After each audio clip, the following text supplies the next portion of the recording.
पे बैठे हुए हैं अपने भुगतान को लेकर के। कल 24 तारीख को इस LUCC महाघोटाले को 1 साल पूरे होने वाले हैं।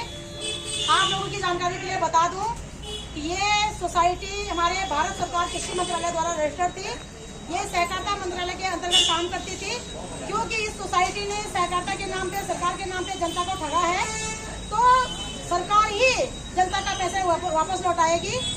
मैं अपने राज्य सरकार एवं केंद्र सरकार से हाथ जोड़ करके विनम्र निवेदन करना चाहूंगी, इस आर्थिक महाघोटाले को राष्ट्रीय आर्थिक आपदा घोषित करें और पीड़ित लोगों का पैसा अविलंब आप वापस दें। हमारा एक प्रतिनिधित्व मंडल मुख्यमंत्री से मिलने गए थे 1 महीने पहले, 1.5 महीने पहले। मुख्यमंत्री ने कहा था कि ये पूरा यहाँ का मामला नहीं है। तो मुख्यमंत्री से मेरा दो-टूक है, यदि ये यहाँ का मामला नहीं था तो आप उस समय क्या कर रहे थे जब ये पिछले 8-9 सालों से चल रहा था। आपको ये मामला उत्तराखंड के बोर्डों पर ही रोक देना चाहिए था। आपको शर्म आनी चाहिए कि LUCC के नाक के नीचे, LUCC के नाम पे आपके नाक के नीचे हमारे लोगों का अरबों पैसा गबन हो गया है और आप कहते हैं कि ये मामला यहाँ का नहीं है। मामला यहाँ का नहीं है तो जो लोग ठगे गए हैं वो यहाँ के लोग हैं, आपके लोग हैं, भारतीय सैनिक के लोग हैं, हमारी माँ बहन बेटे, हमारी गरीब जनता है। तो मामला यहाँ का नहीं होगा। जनता तो आपकी है सर, जनता की आर्थिक स्थिति को सुधारने की ड्यूटी आपकी है और आपको सुधारना चाहिए। आपको इस प्रकार की नीति बनानी चाहिए जिससे आप अपने उत्तराखंड के लोगों का पैसा सम्मान से उन्हें वापस लौटाएं और उनसे माफी मांगे कि जो हमने आपके साथ गद्दारी करी है, जो आपको हमने इग्नोर किया है, जो आपके साथ धोखाधड़ी हुई है, उसके लिए भाजपा सरकार माफी मांगे। ये आपकी ड्यूटी है कि जनता को आर्थिक रूप से एंड शारीरिक रूप से, मानसिक रूप से मजबूत करने की। लेकिन आपके नाक के नीचे, आपके राज में पूरे उत्तराखंड के लोग सड़कों पे दर-बदर भटक रहे हैं। इस विषय में हमारी बहनें काफी आक्रोशित है और आपसे बात करना चाहेंगे। बहन लक्ष्मी, परसों आप लोग जानता था कि हमारे मुख्यमंत्री जी सहकारिता मेला में ऐसे और मेला की सहकारिता के नाम पे हमारे लोगों को ठगा गया और उन्होंने हमें गुमराह किया कि हम मुख्यमंत्री से आपको मिलाएंगे। तो इस संदर्भ में आप क्या कहना चाहोगे? मिलाया कि नहीं मिलाया, कि क्या कहना चाहोगे इस विषय में आप? सबसे पहले मैं प्रणाम करती हूँ अपनी मातृशक्ति को, जो आज यहाँ पर भैया दूज के अवसर पे भी यहाँ पीपल चौरी धरना स्थल पर बैठी हुई है। और रही 13 तारीख की बात, तो 13 तारीख को हम बड़ी आस लगाकर CM धामी जी से मिलने गए थे कि आज वो हमारे क्षेत्र में, हमारे शहर में, हमारे नगर में यहाँ पर आए हैं तो शायद हमारी उनसे बात हो पाएगी। तो हम ज़्यादा नहीं थे, हमें कहा गया है बात करने के लिए कि 3-4 बहनें उनसे बात करेंगी। तो हम 4-5 बहनें उनसे मिलने के लिए गए तो उन्होंने हमें सहकारिता कार्यालय में बिठा दिया और कहा कि मंत्री जी से ऐसे रास्ते में नहीं मिला जाता है, वो आपसे मिलने सहकारिता कार्यालय में आएंगे और यहीं आपसे मिलेंगे।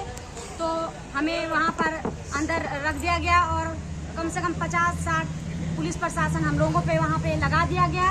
और मैं थी, मेरे साथ सुमित्रा मिया दीदी थी और किरण कांतुरा बहन थी, सरस्वती बहन थी और अरुणा बहन थी। ऐसे हम 4-5 लेडीज हैं और इंतजार करते करते ऐसे आधे घंटे, पौन घंटे बाद उन्होंने हमें कहा कि यहाँ पे धामी जी नहीं मिलेंगे क्योंकि टाइम ज़्यादा हो गया है। उन्होंने अब आपको मिलने के लिए लॉज में आना है या होटल में जहाँ भी था और आप लोगों को वहाँ पे उनसे मिलने स्पेशल 4-5 लोगों को ले जाया जाएगा। लेकिन फिर सरकार की रणनीति थी, अब हम आप लोग बोलोगे कि सरकार पे विश्वास करना है या जनता बोलती है, पब्लिक बोलती है कि सरकार पर विश्वास करना है, तो हम तो जवाब चाहते हैं, जनता से भी जवाब चाहते हैं कि किस हिसाब से हमें सरकार पे विश्वास करना है। क्योंकि हमें कहा गया कि नहीं, वहाँ पे 4 ही लेडीज जाएंगी जिनका खाता है, क्योंकि उन्हें पहले ये पता चल गया था कि बहन सरस्वती का यहाँ कोई पैसा नहीं है, उनका यहाँ कोई खाता नहीं। तो उन्होंने ये सोचा कि इनको किस तरह से बाहर किया जाए, क्योंकि उन्हें पता है बाकी जो बहनें हैं उनके पास कोई मेरे सवालों का जवाब नहीं है। उन्हें इस तरह से गुमराह किया जाएगा कि वो मुँह नहीं खोलेंगी। तो वो हमें वहाँ से कहा कि आपको मंत्री जी होटल में मिलेंगे, वहीं उनका खाना पीना होगा और आप लोगों की सुध ले लेंगे, आप लोगों की बात सुनेंगे। और वहाँ से हमें पुलिस प्रशासन ने अपनी गाड़ी में बिठाया और हम धामी जी की गाड़ी के पीछे से निकल गए। तो वहाँ ले जाने के बजाय उन्होंने हमें महिला थाना में अंदर बंद कर दिया और हमारी कोई सुनवाई नहीं हुई। कम से कम 1 घंटे वहाँ थाने के अंदर रखने के बाद कहा कि आप बाहर निकलो और आपसे धामी जी बात करेंगे। तो धामी कम से कम दोपहर की धूप थी, बहुत तेज धूप थी, तो हम 4-5 बहनें वहाँ धूप में खड़ी रही तो जब हमने जिद लगाई कि नहीं हमें धामी जी से ही मिलना है, हम गेट पे ही खड़े रहेंगे, उन्होंने बाहर तो निकलना ही है, हम इस गेट पे खड़े रहेंगे, तो उन्होंने धामी जी के साथ जो उनके सीओपीओ जो भी थे उनको बाहर भेजा और कहा कि उनसे उनका ज्ञापन लो। तो हमें तो समझ में ये नहीं आता है धामी जी कि आपको किस चीज़ का ज्ञापन चाहिए। 1 साल में 12 महीने होते हैं और हमने शायद आपको 40 ज्ञापन दे दिए हैं। किस चीज़ का ज्ञापन चाहिए आपको? और क्या ये ऐसी कोई नई बात हो रखी है? 1 साल से हम दर बदर की ठोकरें खा रहे हैं।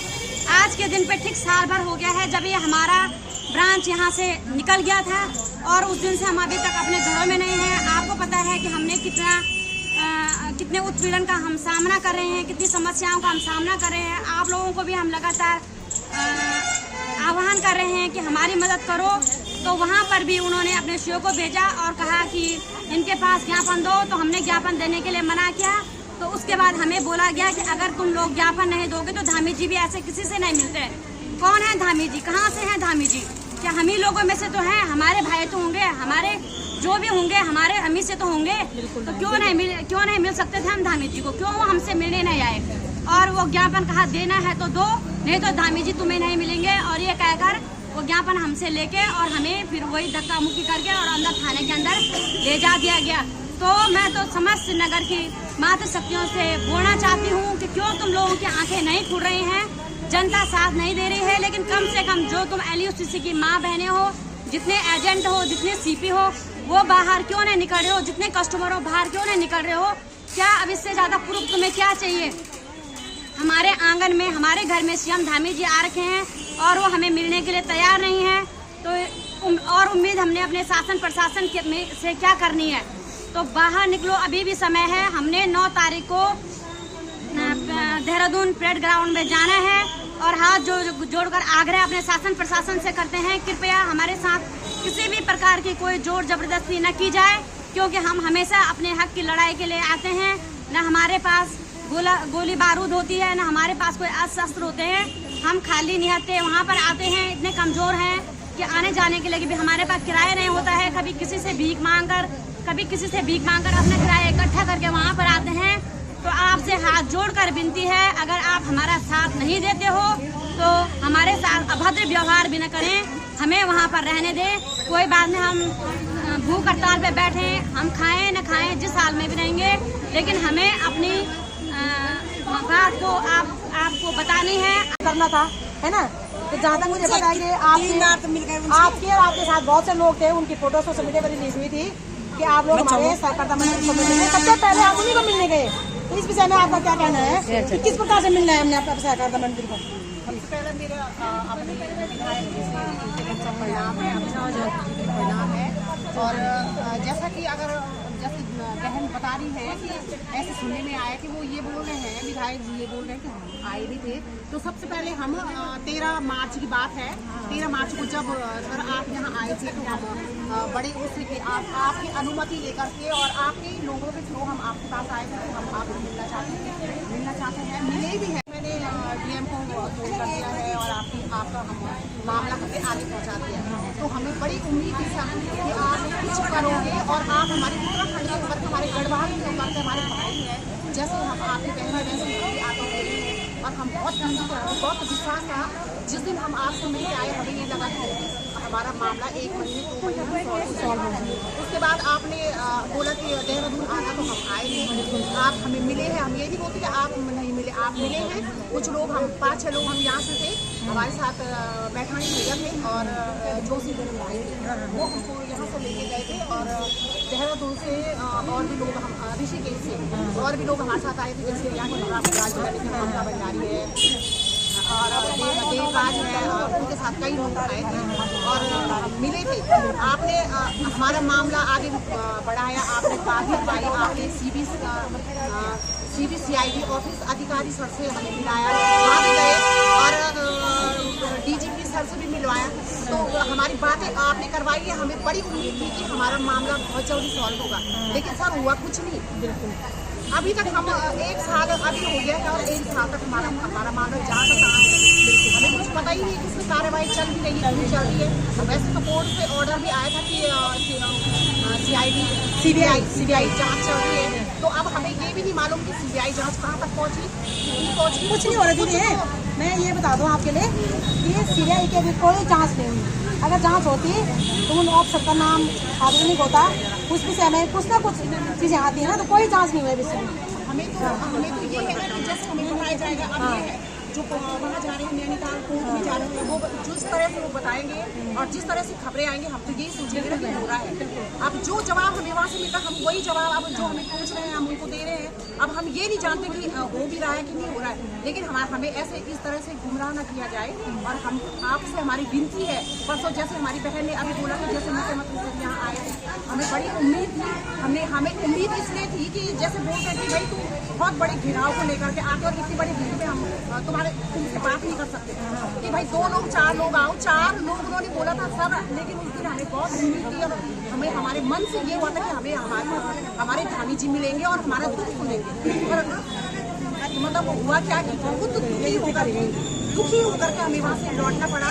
हम इतने खुश हुए कि सर आ गए हैं पेड़ में और हम पेड़ में चले गए कि सर आ रहे हैं, हमसे बात कर रहे हैं, इतनी खुशी हुई है।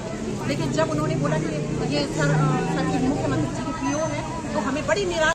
हम तो अपने मुख्यमंत्री जी से मिलना चाहते हैं। बोले कि तुमने क्या बात करनी है? हमने बोला हमने क्या बात करनी है, जो हम उनसे अपना दुख बताना चाहते हैं। जो दुख उन्होंने देखना वो आप नहीं देख सकते। उन्होंने बोला कि नहीं, आप अगर वो ज्ञापन देना चाहते हो तो दो, और मैं तो उनको अभी जाने के लिए फिर हमें मजबूरन ज्ञापन देना पड़ा। तो जैसे हमारी बहन बोल रही थी हम कितने ज्ञापन देंगे, कितने ज्ञापन देंगे। हमने 1 साल में न जाने 150-200 ज्ञापन हमने दे चुके सब जगह, सारे कार्यालयों में, सहकारिता मंत्रालय से लेकर के, प्रधानमंत्री कार्यालय से लेकर के, मुख्यमंत्री से लेकर के, और सब जगह। कहाँ कौन सा कार्यालय ऐसा है जहाँ हमारे लेटर नहीं गए? तो सर हमारी आपसे विनती है कि हमारी विनती सुने। और वरना 9 नवंबर को तो बहुत बड़ा जन आक्रोश वहाँ आएगा और आप फिर तो जो करोगे हमें जैसे आप हमें यहाँ से खदेड़ते वहाँ खदेड़ते हो, इस तरह से ना हो करके उस दिन तो जो भी होगा आर पार की लड़ाई होगी। और हम ये चाहते हैं कि हमारा भुगतान जल्दी से जल्दी किया जाए। बहुत बहुत धन्यवाद। देना चाहते हैं कि ये आपके द्वारा ठगे गए लोग हैं। आज महिला कैसे भाई दूज है ना, और भाई दूज पर मुख्यमंत्री सब है ना, और सारी महिलाएं सड़कों पे दर बदर भटक रहे हैं। लानत है तुम भाइयों के लिए भाई साहब, और सीधी बात कुर्सी में बैठे सभी भाई नहीं, हम लानत भेजना कि तुम न रखड़ी लाज रखी, ना भाई दूजा लाज रखी, ना तुम हमारे संस्कृति परंपरा लाज रखी। तुम सिर्फ और सिर्फ महिलाओं से झगड़ा से काम करना। दीदी आप लोग एक बात और बोलो, दीदी लक्ष्मी दीदी, मैं चाहती हूँ कि उस 9 तारीख को हम लोग अपने उत्तराखंड का परिधान पहन के परिधान बोले तो उनका थे। और हमारे गाँव में